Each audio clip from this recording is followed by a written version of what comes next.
Could Palm Bay someday pass Orlando as Central Florida's biggest city? Well, it might if Palm Bay's new mayor, William Capote, can achieve his vision.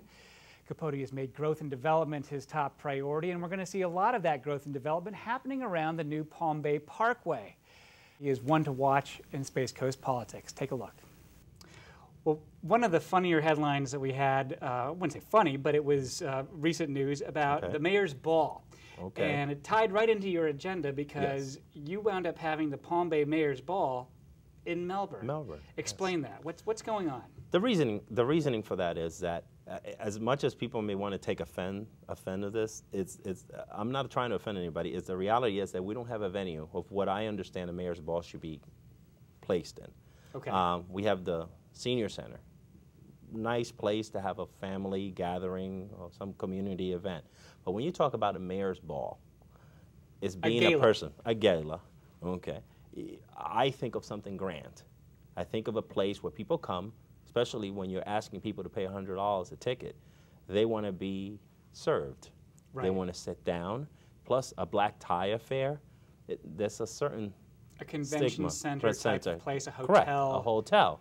That's what, I mean, anybody that asked this question, that's what they related to. And people in Palm Bay need to understand that we're the second largest city in Central Florida behind Orlando and the largest in Brevard. And for a city of 100,000, we don't have a major hotel chain in our city. We have Holiday Express, Comfort Suite, that's okay. But I would like something where our citizens can hold weddings. Okay. And maybe one day be able to do valet parking. I mean, I think sometimes people miss the essence is if you come dressed, you feel better. Right. I mean, you should have seen our city manager, Sue Hahn, in a gown. She had the gown, the whole thing. The whole thing. Okay. And a lot of people, a lot of our staff people, that's the way they came. It was the first time that they were wearing tuxedo. They said, "Mayor, we're doing it for you." And I said, "You're not just doing it for me. You're doing it for a representation of the city. What's the message?" And you know this clearly, because you've done reporting on Palm Bay. The stigmatism with Palm Bay that it has is like if Palm Bay doesn't have that class that it needs. And it's a shame because we have such a beautiful city. We have a lot to offer. Is that as being the representative, I mean, called leader, being the title of mayor, I want to make sure that people understand that there's going to be a certain professionalism coming out of that office. And I'm going to set the tone. It's something at the ball when everything was all said and done, and I asked everybody, okay, come on the dance floor. Come on the dance floor and dance. If I don't go on that dance floor first, why would people bother dancing? Mm-hmm. So you lead by example. I mean, that's the military side. Right. You lead by example. You can't tell your troops to go do something if you were not willing to do it yourself. And that's my style of leadership. I think part of the issue with Palm Bay for a lot of us is that it's so spread out that it's hard to picture sometimes what you have or don't have. And it took me a minute to realize, gosh, come to think of it, I can't think of a major hotel with a convention space in Palm Bay. So how do you go about making something like that happen? Do you reach out to the various chains and encourage them? Encourage. I think that having it out in the paper, getting it out on the news, eventually somebody's going to grab wind of it. My fact that I'm a networker and I like getting in front of people and talking, and eventually people are going to see it. We, the city of Palm Bay, have Chief Muldoon is the president of the FBI organization right now. Okay. I went to the Rosen to an activity. They had their annual conference in Orange County, Orlando. Okay. Here we are. Our chief is the president of an organization that brought in people from all over the United States and internationally. We had over 2,800 people at this event, and they were all in Orlando, spending money in Orlando. I got up and I said, Chief Demings. Val Demings over in Orlando, County. Right, the county sheriff. Okay. He came up and he was talking to the audience, and he made his pitch for Orange County. If you have any additional cash left after your go and visit some of our Right. activities here locally. So I came right behind him and I said, hold on one second, I'm going to have to make a pitch for Brevard County, because if I don't, I sit on the Tourist Development Council. I said, my fellow colleagues are going to get on me. Now, that extra cash that you have, you need to come to the Kennedy Space Center and spend some there. It's a shame that we can have an event of that magnitude, and I know there's different events throughout the county that cannot be held here, and they have to go over to Orange County to be able to hold any. I think we not just Palm Bay. I think that Brevard County in general needs to start thinking at a bigger scale, and I don't have a problem with saying that, because I would love for us. That doesn't mean I think of my city any less. It's just that I see my city bigger, and if you can't see it, you can't see what I see. I can't help you. You said in an interview with Florida Today that you foresaw Palm Bay at some point becoming bigger than Orlando. Really? Yes, yes. We are 100 square miles. Orlando is less than us. We're twice the size of them, land mass. We're only 25% developed. It's only natural that we're probably, by the time it's all said and done, Palm Bay will be within the top 5 biggest cities in Florida. Really? Mm-hmm. Well, you've got plenty of room to maneuver. Yes. And we'll come back and we'll talk in a minute about the Palm Bay Parkway and some other issues that I know are on the agenda. But one of the other more urgent issues in Palm Bay was you're approving and proposing the city budget this year. Correct. How are things? I know that we went to the rollback. Okay. Rollback. We went with rollback. Rollback was at 8.7 around there. We came down from the 8.9 that we were. I mean, we had the highest millage rate. We were at 9. We were at 9, and we rolled it back to 8 point. So bringing down the tax rate, keeping revenue flat. Right, keeping revenue flat. Bringing in the same revenue we did last year. We took the rollback, and now we're improving. Okay. This is a sign. The last 2 years we had to sustain it in order to keep the services. Okay. I know there's been a lot of attacks for whatever reason, pensions, no pensions, all those different things, but we haven't changed. Our staffing has diminished, right, but our services are still at par. We have the 5th safest city of a city of 100,000 population. We have less crime than Melbourne. We have less crime than Cocoa. We have less crime than some of our own visiting cities. And then for a city our size, now you compare it to Orlando, think about it. How many times have you seen anything mentioned to murder in Palm Bay? It's very rare. Right. Very rare that you hear about Palm Bay in the news in such a light. I want to be able to keep that sense of community, like the Mayberry kind of, okay, but at the same time be able to provide jobs. We have to balance it out. We were the fastest growing city back in 2005 in the U.S. It was fast. Residential community, we came out in Forbes magazine that we were the fastest growing city, the most desirable city to move to in the U.S. The downside to that was that most of that growth was residential. And then when the residential fell out, when the selling fell, we went the opposite direction, and we took the worst hit out of all the cities in Florida.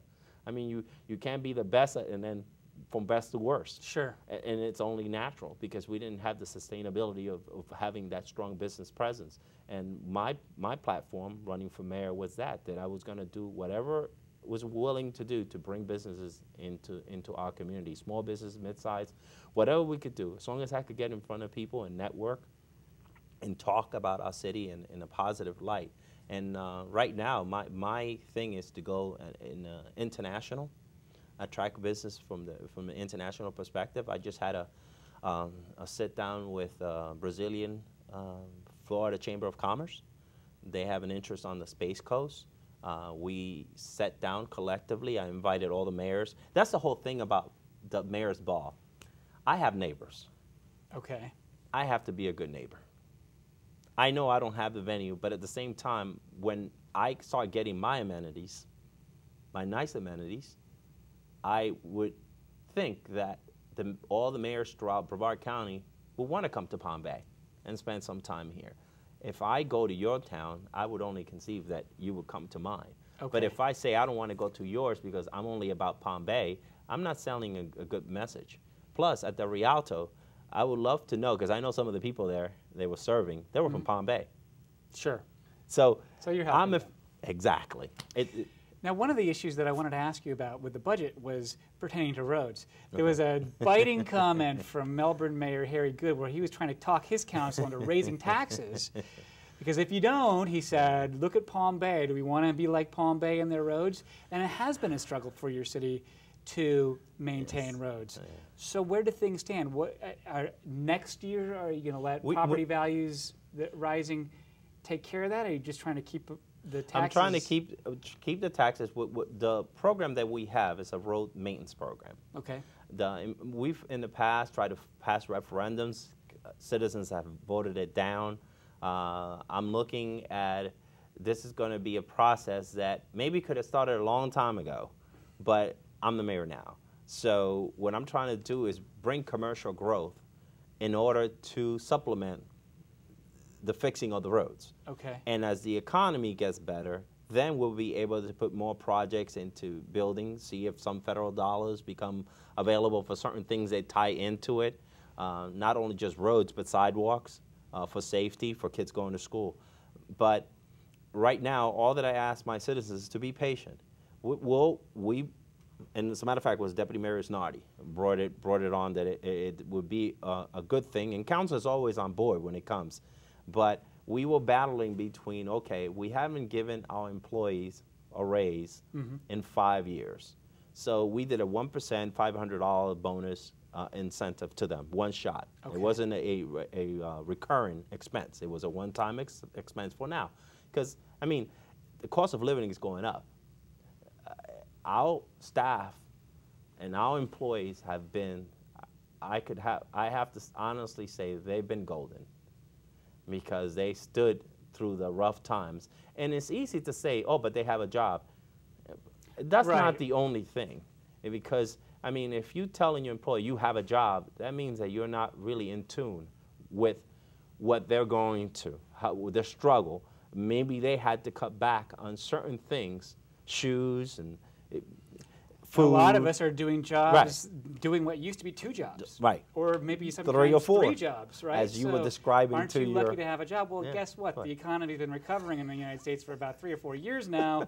There's a better job for me up in Georgia or something, or Orlando. Exactly. Okay. Well, let's talk a little bit about the Palm Bay Parkway.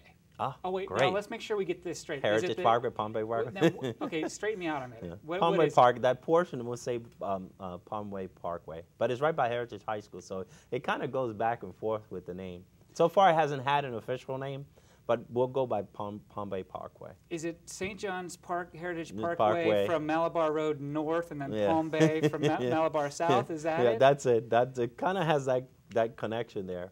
For now, until it's properly named, we'll just stick with the Palm Bay Parkway. Okay. It works well for me. All right, well, for this program, we'll call it the Palm Bay Parkway. Bring me up to date on that. Where do things stand? Wow, we're doing, with the progress is moving along. They just did the connecting bridge over the canal. We were just on that canal. I got a tour by Elliot Twigg, Public Works Director. Went to see some of the projects that we're doing. So one of them was the Heritage Parkway. The good thing about the Parkway is that it starts at Malabar, and our piece goes Malabar to Emerson, and in between it has a connection on Pace. There's 3 connections to the Parkway. Okay. But then, once we get done with ours in 2014, because that's when it's scheduled to be finished in 2014, the county comes in and does their piece, because that one is looking to start somewhere in December. That's what the last information I got. And that's the one that will go all the way to 192. Okay. From Emerson to 192. So now, think of that growth now on our west side of Palm Bay. There's some commercial property available there and residential property that could now bump our economy there. That's why I say that Palm Bay, within the next 10 years, in the next 10-year spurt, there's going to be a big change in Palm Bay between the Parkway, Emerald City, the interchange, which we are #1 priority under the Brevard County TPO. That one project is waiting for some wording from the state in regards to environmental issues. Okay. And once that happens, the interchange will come in. And that's that development, south of Malabar that's Road. south of Malabar At Road. the south end of the city. Right, that would be the next exit for Palm Bay. And now, as I understand it, that is where the parkway would Well, go from the eventually- south end of Palm Bay all the way west and up and around and into that area that we 192. just got done talking about Correct. to 192. Correct. Emerald City is something we haven't talked about on this program in a while, but that is a proposed development down Correct. around that interchange, Correct. down to the south end of the city. Yes. Describe that. Wow. Oh, okay. The best way to describe it for the audience is think of celebration, but Okay. even more multi-use, and retail, restaurants. You could live upstairs from your business. That whole downtown. It's funny that years ago, like in the 50s, like 40s, 50s, as we're going in, people were moving into the suburbs. They ran away from the city to go to the suburbs because the suburbs is where you wanted to live. Now, this generation is totally different. They want to have more things right within walking distance. and things to do. Right. And so that's the concept of almost everybody that's building right now, close proximity to allow you to get to everything right away. Tell me a little bit about yourself. You were born in Cuba. Yes, I was born in Cuba in 1962, July 23rd. I just had a birthday. July 23rd, 1962, to Caridad and Jesus. My father's name is Jesus Capote, last name Capote, like Truman. And was in Cuba, I guess by October crisis default, because we were leaving, my passport were already, my father took the pictures, I was born, and we were getting ready to leave Cuba, and the October crisis happened, and we winded up in Cuba a little longer than my father wanted to. Okay. Okay, because he saw the writing on the wall, and he wanted to go, and because they were allowing people to leave. But then when they blockaded, that was it. We couldn't fly out. So we were left in Cuba until 1970. But my dad, they started a program through Lyndon Johnson at the time, I believe, about the Flights of Liberty. So you had to you have to renounce your citizenship in order to come to the U.S. But for renouncing, you had to work in a sugarcane field, sun up, sun down.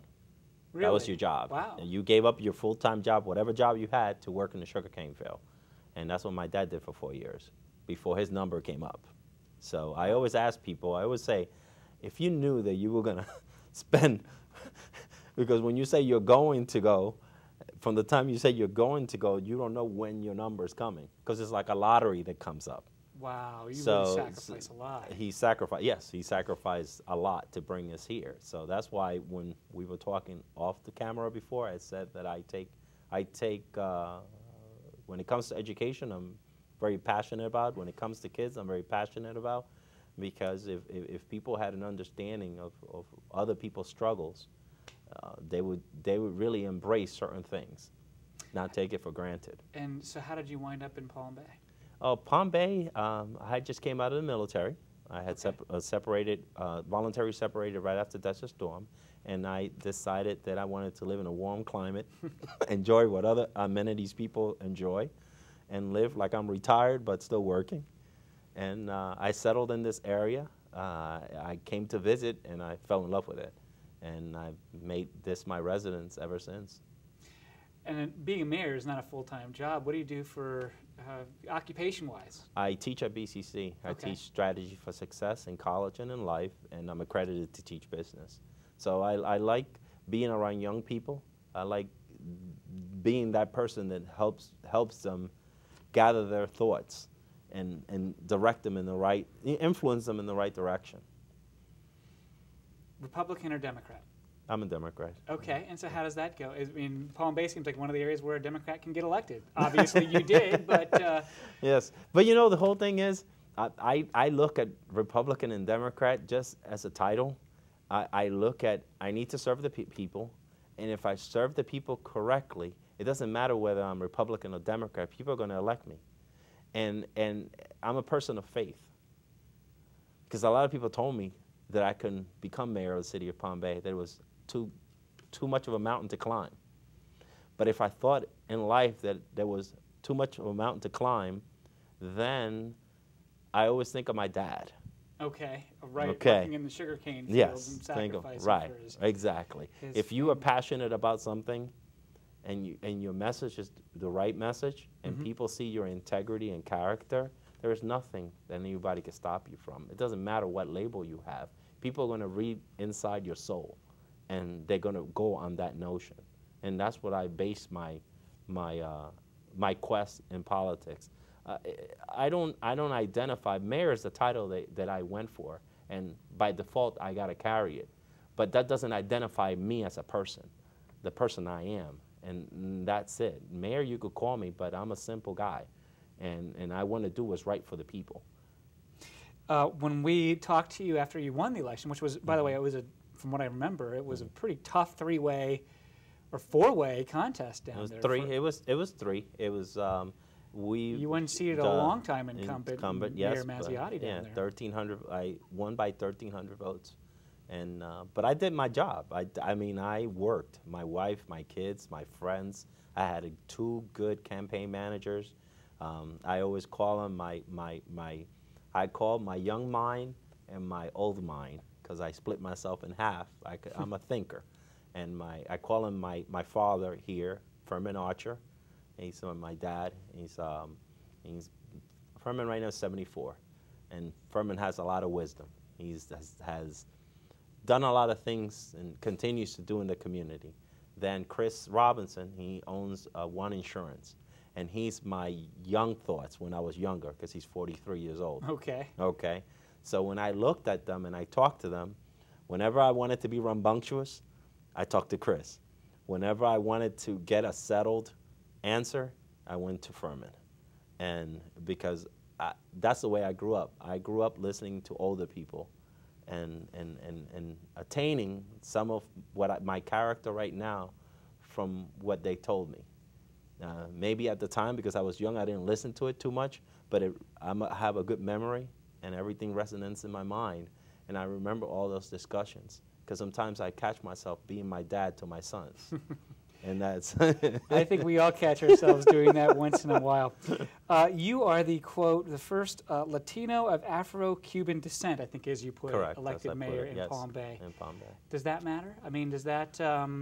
I know that there is a pretty large Hispanic population in Palm Bay. Yes. Is it sign of the times in your mind, or...? I don't know. I don't know if it's a sign of the times. I just know that the community embraced it. Okay. And it's everybody has a sense of pride. You cannot tell me you don't have a sense of, not you directly, I'm saying you in general. Sure. Everybody has a sense of pride. I mean, I grew up in Hoboken, New Jersey, where they used to have the St. General's Feast. There was Italian pride. There was Irish pride. Right. I mean, there's pride all the time. Puerto Ricans have their Puerto Rican parade. You know, Cubans do the Calle Ocho in Miami. Right. So every culture has had some sense of pride throughout. So the fact that I, said I'm the first Latino to come through is because the community is proud of that somebody has been able to achieve that. And through history, we've had first. And it's always looked up to. So that's something that was mentioned to me, and when the article was being written, and that's the way I stated it. As a young people, look, if I could do this, you could do this. That's really what I'm trying to promote. It's not so much as ego. It's more for young people to see that come from the same background as I, that they could say, wow, look. Right. He was able to do it. If I do the right things, I go to school, get my education, and stay positive and driven. Because I always say you got to stay driven and focused. Don't think that this was an overnight sensation. It took me 4 tries to become an elected official. 4 tries. 4. Now, what on earth drove you to want to do that in Palm Bay so many times? It was. I was looking at the landscape, and I figured I had something to offer to it. And in '96, I ran for the first time. Then I ran in '98. Then I stood away from politics for almost 8-9 years. Then in 2007, I ran, came short, 178, which was a tough loss. But then I turned around in '08, because I have to say the '08 election, I have to say thank you to my oldest son. Is that right? Yes. I have to say thank you to Guillermo, because my oldest son I was in my room. I was in between my master's degree, and he walks in and he says, "Dad, what you gonna do?" And I'm like, "I'm doing my homework." What are you talking about? Because are you running again? I said, this is late December. I said, Guillermo, I don't know if I have the energy. It takes a lot. A lot of people don't know the energy that it takes to run for office. And when you lose, it's a major letdown.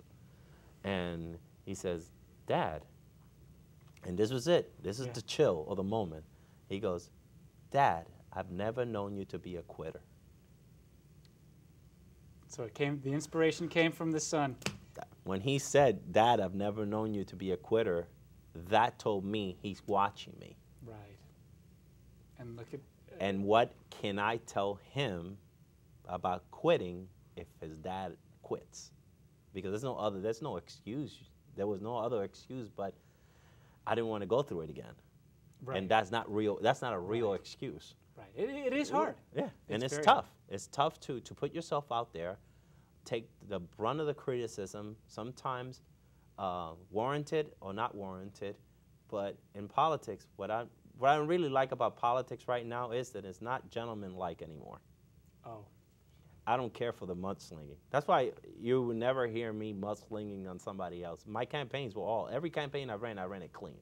I don't need to, if I have to talk about your background or whatever you've done in your past, then I don't need to be in office, because that's senseless. That's not, I wanted my merit of my work against yours. Let me see what can you bring to the table that I can bring different. Right. And if the people feel that what you bring to the table is better than what I could show them, whether I'm Republican or Democrat, let it be it. I'll walk away from this. I don't have a problem walking away from politics, but it's not going to be based on being afraid. I don't go on that. Capote, thank you for joining us here today. Well, that's our program. As always, you can contact me about anything that you saw on this program or read in Florida Today by sending an email to letters@floridatoday.com.